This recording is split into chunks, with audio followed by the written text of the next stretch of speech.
Hello दोस्तों, स्वागत है आप सभी का आपके अपने चैनल बेसिक नॉलेज में। दोस्तों आज हम लोग इस वीडियो में देखने वाले हैं क्लास 9th का झारखंड बोर्ड का सोशल साइंस का सेट 2। जी हाँ दोस्तों, आप लोगों को जो झारखंड बोर्ड का एग्जाम होने वाला है उसमें आप लोग मॉडल पेपर बहुत ही इंपॉर्टेंट रोल है उनका, क्योंकि दोस्तों इससे बहुत सारे सवाल आप लोग एग्जाम में रहेंगे और इसी पैटर्न पर सवाल पूछे जाएंगे। तो वीडियो को पूरा देखिएगा। आप लोग आज देखने वाले सोशल साइंस का सेट 2, इससे पहले सेट 1 आप लोग बता दिए हैं। डिस्क्रिप्शन में प्लेलिस्ट का लिंक है 9th क्लास का, उसमें 9th क्लास के जितने वीडियो अपलोड किए हैं सभी देख सकते हैं और सभी को शेयर जरूर कर दीजिए ताकि सभी इसके बारे में पता चले। चलिए इस वीडियो को शुरू करते हैं दोस्तों, देखते हैं क्या क्या सवाल है जो आप लोगों के एग्जाम के लिए काफ़ी ज़्यादा हेल्पफुल रहेगा। तो हर एक क्वेश्चन को देखिएगा, बिल्कुल सभी का आंसर हम सही सही चलिए बता रहे हैं और आप लोगों को भी सुन लीजिएगा। देखिए क्या है दोस्तों, यहाँ पर क्लास 9 सोशल साइंस और 1 घंटा 30 मिनट समय मिले, यानी 1.5 घंटे का टोटल 40 नंबर का है और 40 क्वेश्चन रहेगा। कोई भी नेगेटिव मार्किंग दोस्तों इसमें नहीं होगा, यानी कि आप लोग का कोई भी नंबर क्या बोलते हैं नहीं कटेगा, गलत करते हैं तो एक्स्ट्रा। चलिए शुरू करते हैं, देखते हैं क्या क्या सवाल है। पहला सवाल आप लोग देखिए, फ्रांस की क्रांति कब हुई थी? तो दोस्तों फ्रांस की क्रांति हुई थी, याद रखिएगा 14 जुलाई 1789 1789 को, यानी कि एक का बिल्कुल सटीक जवाब हो जाएगा 14 जुलाई 1789। ठीक है, याद रखिए फ्रांस की क्रांति 14 जुलाई 1789 ईस्वी को हुई थी। नेक्स्ट, टाइद क्या था? तो दोस्तों टाइद जो था वो एक प्रकार का धार्मिक कर था। ठीक है, टाइद क्या था? एक प्रकार का धार्मिक कर था, यानी कि 2 का गौ बिल्कुल सही हो जाएगा। आगे चलते हैं, बोल रहा है फ्रांसीसी समाज में सत्ता और सामाजिक हैसियत को अभिव्यक्त करने वाली श्रेणी को क्या कहा जाता है? बोल रहा फ्रांसीसी समाज में सत्ता जो है और सामाजिक हैसियत को अभिव्यक्त करने वाली श्रेणी को क्या कहा जाता है? तो दोस्तों इसको एस्टेट कहा जाता है। ठीक है, एस्टेट यानी कि घ बिल्कुल सही हो जाएगा। आगे देखिए, मर्सिले क्या है? मर्सिले क्या है दोस्तों? तो मर्सिले जो है फ्रांस का राष्ट्रगान है। याद रख लीजिए, फ्रांस और फ्रांस मर्सिले इस तरह जो थोड़ा सा मैच हो रहा है तो इसलिए याद रह जाएगा कि फ्रांस का राष्ट्रगान का नाम क्या है? मर्सिले, यानी कि गौ सही उत्तर। नेक्स्ट, 1774 ईस्वी में फ्रांस की राजगद्दी पर कौन आसीन था? 1774 ईस्वी में कौन आसीन था फ्रांस की राजगद्दी पर? तो लुई 16। ठीक है, इसको पढ़ते हैं लुई 16, वो आसीन थे फ्रांस की राजगद्दी पर। दोस्तों महत्वपूर्ण क्वेश्चन है, याद कर लीजिएगा। रूस के संपन्न किसान को क्या कहा जाता है? रूस के संपन्न किसान को दोस्तों क्या कहा जाता है? तो उसको कुलक कहा जाता है, यानी कि 6 का घ बिल्कुल सटीक जवाब हो जाएगा। 6 का घ is the right answer. And next question is, Marfa Vasilyeva कौन थी? मार्फा वर्सिलेवा कौन थी? एक जादूगर, एक बहादुर महिला कारीगर, एक अनपढ़ किसान की एक शिक्षिका? तो इसका सही उत्तर दोस्तों हो जाए एक बहादुर महिला कारीगर। ठीक है, मार्फा यानी कि एक बहादुर महिला कारीगर। याद रखिए, मार्फा मतलब मारना, याद रखिएगा ऐसे बस ट्रिक से कि मार्फा से मारना से मारेगा कौन? जो बहादुर होगा। चलिए आगे बढ़ते हैं। 8 नंबर, सेंट पीटर्सबर्ग का नया नाम क्या पड़ा? सेंट पीटर्सबर्ग का नया नाम दोस्तों यहाँ पे पेट्रोग्राद पड़ा, यानी कि 8 का घ बिल्कुल सटीक हो जाएगा, क्या हो जाएगा? पेट्रोग्राद। नेक्स्ट 9 नंबर देख लीजिए, 1917 में राजशाही के पतन की घटना को क्या कहते हैं? 1917 में जो राजशाही के पतन की घटना है वही उसको हम लोग क्या बोलते हैं? तो उसको हम लोग बोलते हैं अक्टूबर की क्रांति, यानी कि घ बिल्कुल सटीक जवाब हो जाएगा।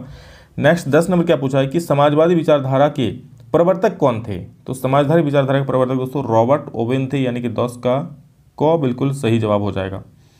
आगे बढ़ते हैं। 11 नंबर क्या बोल रहा है कि भारत के कुल भूभाग का क्षेत्रफल कितना है? बहुत इंपॉर्टेंट सवाल दोस्तों, इसको जरूर याद कर लीजिएगा। भारत का कुल क्षेत्रफल कितना है भूभाग का? तो वो दोस्तों हो जाएगा यहाँ पर आप लोग का 32.8 लाख वर्ग किलोमीटर। ठीक है, 11 का आपका ख बिल्कुल सही हो जाएगा, 32.8 लाख वर्ग किलोमीटर। समझ रहे हैं, इतना भारत का भूभाग का क्षेत्रफल जो काफी महत्वपूर्ण सवाल है, इसको अच्छे से समझ लीजिए और याद कर लीजिए। आगे बोले, भारत का सबसे पूर्वी देशांतर कौन सा है? तो दोस्तों भारत का सबसे पूर्वी देशांतर 97.25 डिग्री पूर्व है, यानी कि इसका ऑप्शन क बिल्कुल सही हो जाएगा। नेक्स्ट 13 नंबर बोल रहा है, नेपाल देश की सीमा किस राज्य से नहीं लगती है? जो नेपाल देश है दोस्तों उसका जो सीमा है वो कौन सा राज्य से नहीं सटता है? तो यहाँ पर हम लोग का जो राज्य झारखंड है, झारखंड हम लोग का राज्य, उनसे नेपाल नहीं सटता। उत्तर प्रदेश, उत्तराखंड, बिहार सबसे सटता है, लेकिन झारखंड से नहीं सटता है। ठीक, चलिए आगे बढ़ते हैं। आगे देखते हैं 14 नंबर क्या बोल रहा है, भारत को भौगोलिक आकृतियों के दृष्टिकोण से कितने भागों में विभाजित किया जा सकता है? तो दोस्तों भारत को भौगोलिक आकृतियों के दृष्टिकोण से यहाँ पर 6 भागों में विभाजित किया जा सकता है, यानी कि इसका राइट आंसर 6 हो जाएगा। हिमालय में स्थित भारत की सबसे ऊंची चोटी कौन सी है? हिमालय में स्थित भारत की सबसे ऊंची चोटी को क्या कहते हैं? तो दोस्तों इसको हम लोग बोलते हैं कंचनजंगा। याद कर लीजिए, हिमालय में स्थित भारत की सबसे ऊंची चोटी क्या है? तो कंचनजंगा। काफी महत्वपूर्ण सवाल है, 15 नंबर याद कर लीजिए अच्छे से।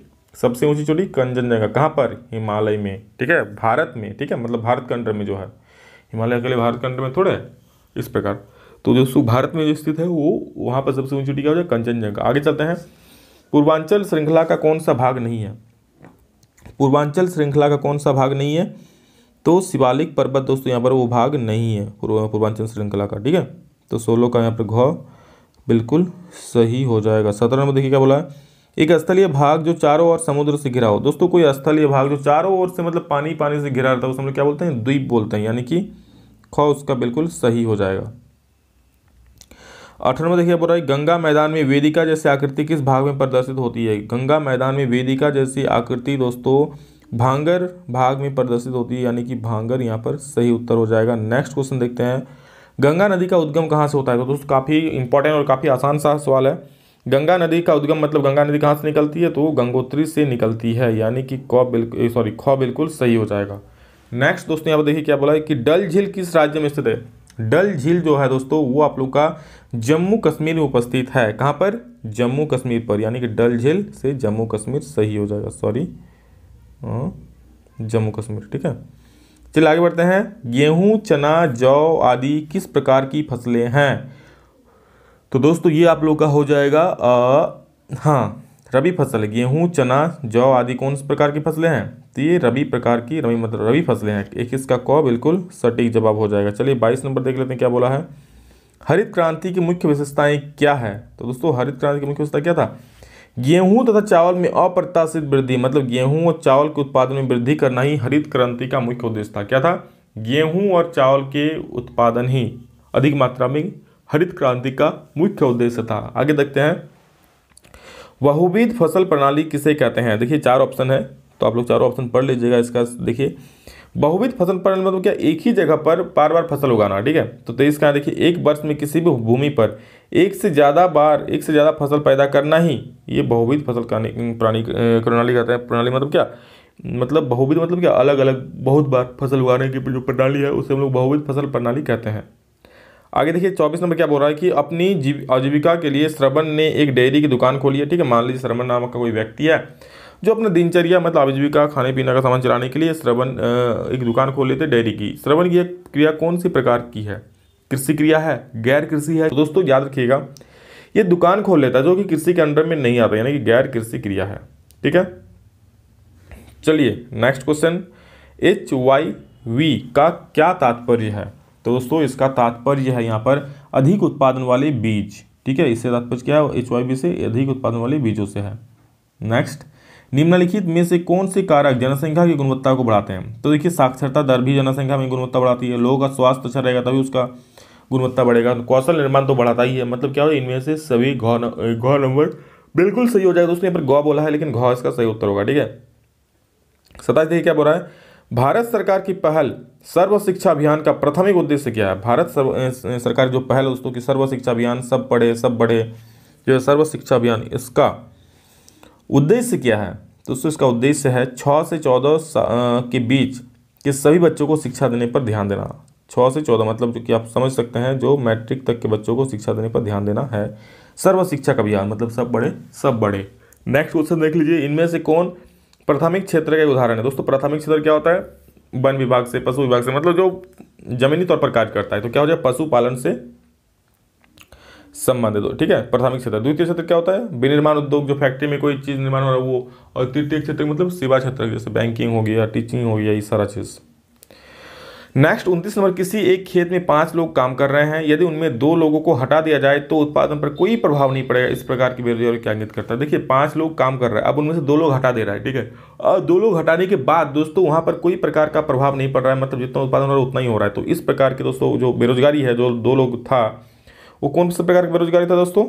वो प्रच्छन्न बेरोजगारी तरफ इंगित करता है, जिसमें मान लीजिए कोई काम अगर मिल भी जाता है तो उसका कुछ खास यूज नहीं होता है आदमी का, बस कर रहा है तो कर रहा है, कोई इफेक्ट नहीं दिखता है उसका, ठीक। चलिए 30 में देखते हैं क्या बोल रहा है, शिक्षा एवं स्वास्थ्य द्वारा विकसित किए गए मानव को अर्थशास्त्र में क्या कहा जाता है? दोस्तों मानव को अर्थशास्त्र में क्या कहा जाता है? मानव पूंजी कहा जाता है। मानव एक बहुत बड़ा पूंजी है, ठीक है।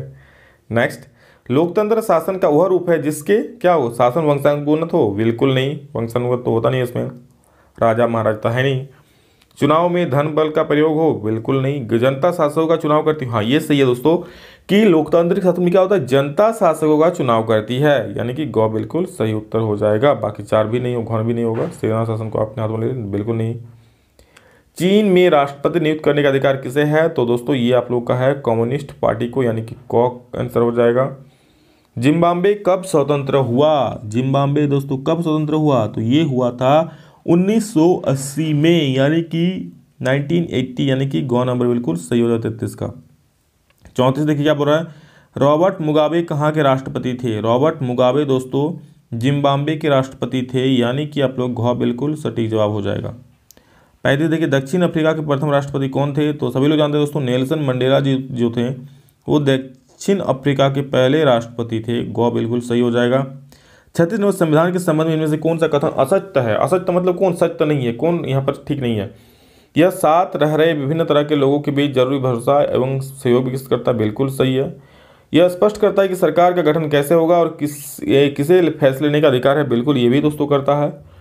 यह सरकार के अधिकारों की सीमा नहीं बताता, दोस्तों ये सरकार के अधिकारों की सीमा नहीं बताता, ये बिल्कुल सही आंसर है, ठीक है। ये लोकतंत्र के अंडर में नहीं है, सरकार की हर एक सरकार की एक सीमा होती है, उससे बाहर वो नहीं बढ़ सकती है, इसलिए ये कथन यहाँ पर गलत कहा गया, इसलिए ग नंबर बिल्कुल राइट आंसर। 27 नंबर देखिए, भारतीय संविधान सभा के लिए कब चुनाव कराए गए थे, भारतीय संविधान सभा के लिए चुनाव कब कराए गए थे, तो दोस्तों ये कराया गया था आप लोग का जुलाई 1946 को, यानी कि 37 का घ नंबर बिल्कुल सटीक जवाब हो जाएगा। आगे 38 में देखिए, इनमें से कौन से भारतीय संविधान सभा का सदस्य नहीं थे, तो दोस्तों यहाँ पर महात्मा गांधी जी जो थे वो संविधान सभा के सदस्य नहीं थे। बाकी जो तीनों हैं पंडित जवाहरलाल नेहरू, बी आर अम्बेडकर, राजेंद्र प्रसाद, ये सब तो थे ही, लेकिन महात्मा गांधी जी नहीं थे।